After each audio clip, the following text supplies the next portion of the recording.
Ну что, у нас на орбите вот такое местечко существует, которое называется район Магнита, где не ремонтируются абсолютно лестницы. Который год уже ни подняться, ни спуститься. Угроза постоянное снегопадение оттуда сверху.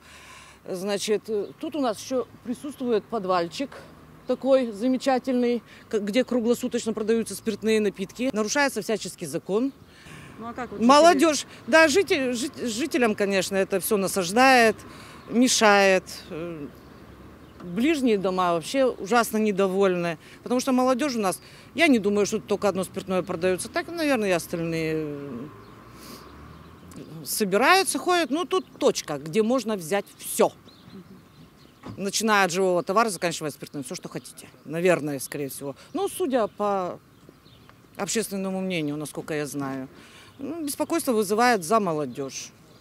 Потому что подобные точки, они очень притягивают молодежь, которая, извините, у которой достаточно много свободного времени. Мы знаем, эти лестницы принадлежат Магниту или владельцу вот этого помещения, этого здания. Они не ремонтируются который год уже. Машины подъезжают, уезжают, Магнит выгружается, загружается, но тем не менее вот эта площадка, она не подлежит ремонту.